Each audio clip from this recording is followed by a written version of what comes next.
Hello and welcome to a new series we'll be doing for the channel. This is FTL, Faster Than Light. Picked it up cheap during the Steam summer sale, had a bit of a play around and it seems quite fun and the sort of thing we could do a short series on. So where to begin? Obviously there's a tutorial available. We won't be doing that because as I say, I've already played it before. So we'll just show you some of the stats I've already racked up. These are the ships that I've flown. Obviously you can see I've come up with some really genius names for some of them. You've got various options here for full screen, frame limits, sound volumes. You'll notice I've turned the music quite way down just to make sure we don't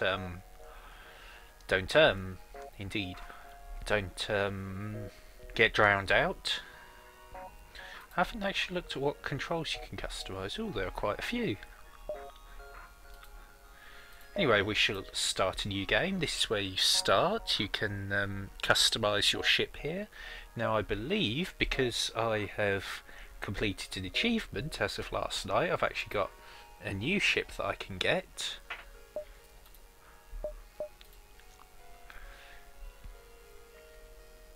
Which seems to have 2 NG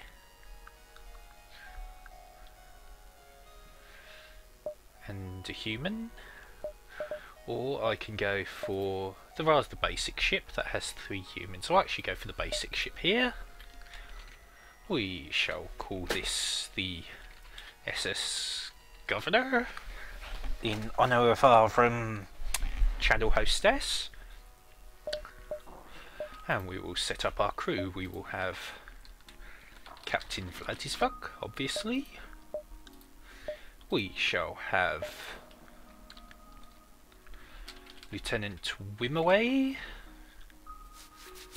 who obviously we will change to being a female character.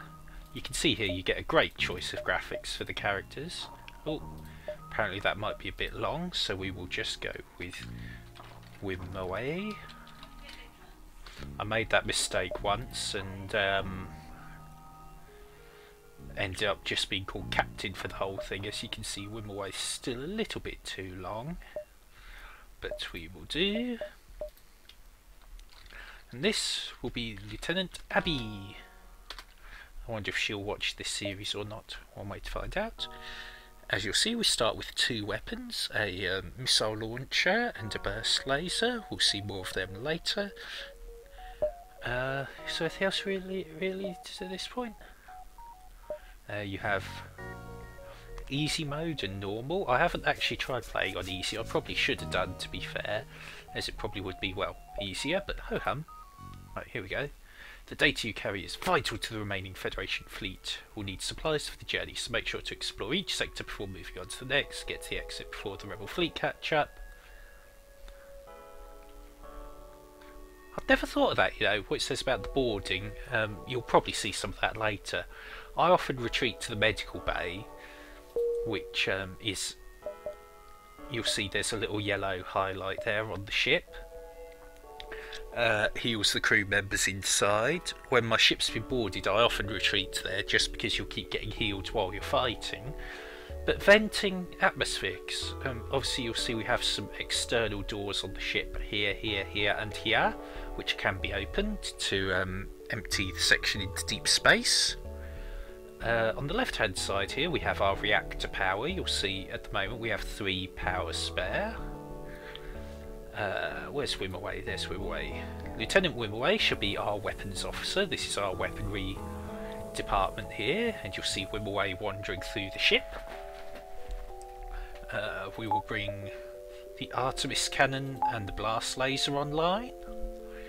We're going to deactivate the medical bay for now, just because I personally feel it uses up too much energy when you're not doing anything with it, and we shall instead put that energy into our engines.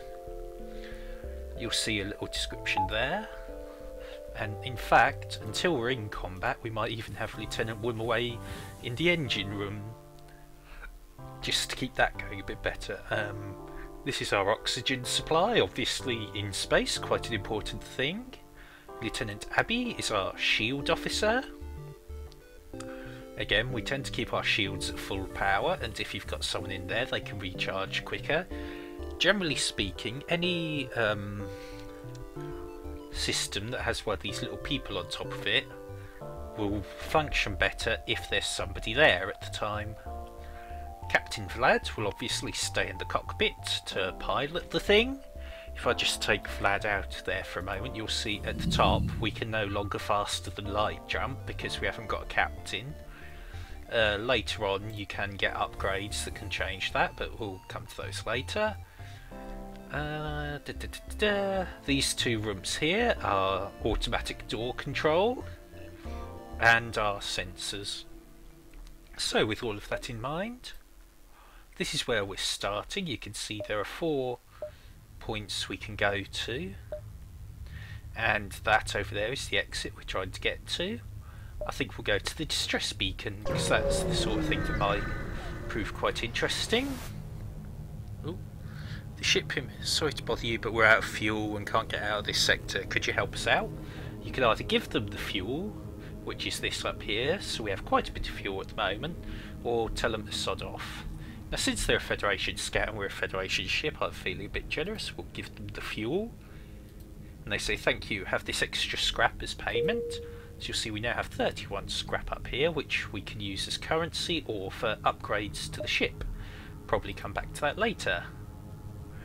As you'll see, now that we're here, we've got different locations we can go to.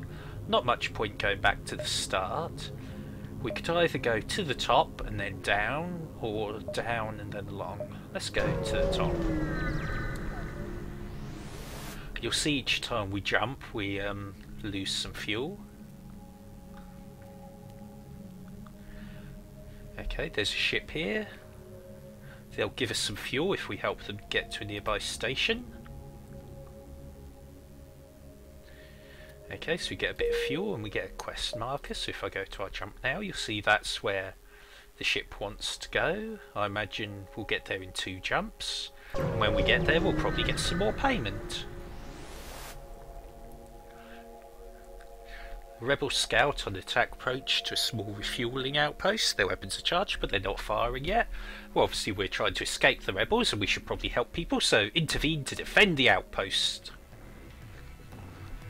Now you'll see since I've gone into combat with them, the relationship has changed to hostile, and we can now see some of their interior systems. Oh, bugger, he's got a drone. Right, we'll move Lieutenant Wim away to weaponry control. That drone there is going to be attacking us until I take out his drone control, which is this room here.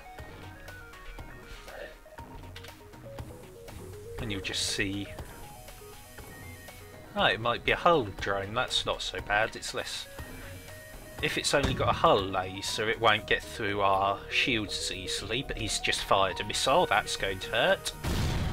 Now he's hit an area of the ship that we have no systems in, so it's done a bit of hull damage, but not much else. We'll return the favour, but we're going to target his shield generator.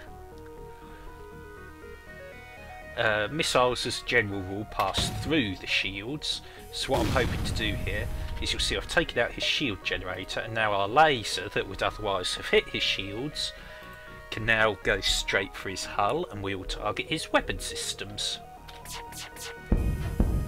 And you'll see I've taken out his weapons now. It looks like that missile launcher is his only weapon, other than the rather annoying little drone. Now at this point I could fire another missile at him, but we've only got 7, and considering his shields and weapons are down, I'm going to wait for my laser to recharge. He's getting his shield generator back online, but we're going to target his drone control now. And as you can see, his drone has now gone offline. Unfortunately, he's now got shields back up. Our burst laser fires 3 shots at a go, and as you'll see, he's only got 1 layer of shields, so in theory, if all 3 shots hit here, we could actually destroy him, as he's only got 2 hulls left. And there we have it, our first combat, and the enemy is destroyed. We quickly salvage some fuel, some drone parts, and some more scrap. And the outpost says, thank you, have some more fuel and scrap. Ah, you'll now see a warning is appearing on our map. That's the rebel fleet pursuing us. So let's get to our quest drop-off. And again, they've given us another 3 fuel, a missile and some more scrap. At this point, we will go to the ship. These are our main systems. Now, what I want to do is upgrade the reactor. So we'll now have 2 extra points of power. And I'll get the first of the 2 shield upgrades. You'll see now we have 3 here and 2 here. For every 2 shield energy you have, you get 1 more layer of shield here. So basically that one hasn't done us any good on its own, but once we can get another one, we will be in a much better position. And you'll see here, the rebels have expanded their search here, very dangerous, that's them still following us. I've got 2 choices now. I can either head up again to here, and then down and across, or we can just go straight across, but that will pass us through a nebula. Makes fleet pursuit slower, but will disrupt your sensors. I think we'll play it safe and go round the nebula. Ooh. Hand over one of your crew members. My arse. We'll never surrender one of our crew to slavers. Now you see this guy has 2 weapons on his ship. He also has an extra layer of shields. Now this extra layer doesn't actually recharge. Once it's gone, it's pretty much gone. But our missiles can't penetrate that level of shield. So I would rather use the laser first to try and take out that layer. As you'll see, he's just fired a laser shot at us that's taken out our shields. And we've... Ooh, what was that? Whoa! Smeg in hell! Okay, you'll see the cockpit was hit and Vlad's been injured. He's down to 70 health from 100. He's also tried to get the cockpit back online, because while that's offline we won't be able to jump anywhere. Alright, we've taken out his shields, go straight for his weaponry. And in one missile blast, you'll see we've taken out his weaponry system. We'll now target his shield generator. Aha! Take one of the slaves as tribute. If you destroy us, they'll all die anyway. We will accept his offer. And we now have a 4th crew member, Olafsson. He can take over Wimoway's part-time job in the engine room. You'll see now that he's surrendered, he's busy repairing his ship.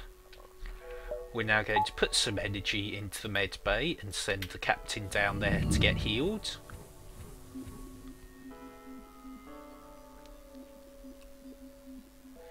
Just while he's there, we'll have a look at this. This is the captain and other officers' skills. You'll see Wimoway started to get some expertise with weaponry systems. And when she does, the weapons will recharge faster. This is also why ideally I like to leave the same crew in the same spots each time. Right, crew healed. We'll take the med bay offline again. And we will proceed to the next beacon. Oh, crud. Okay, we're under attack, and more to the point, we're in an asteroid belt. I'll explain what that means in a moment, because I think this would be an excellent place. Well, actually no, we'll explain first. Basically, in an asteroid field there will be small asteroids flying past the ship. We have a chance to dodge them, however they can damage our shields, and if our shields are down, our hull. You'll see over here we have an evade ranking of 20% at the moment. That's due to the captain, the amount of energy in the engines, and the fact that the engine room is manned. So we've got a 1 in 5 chance of dodging any shot and of any asteroid. Yes. So I'm just going to leave this episode there, come back in the next one, and we'll see if we manage to escape this ambush. But for now, bye bye.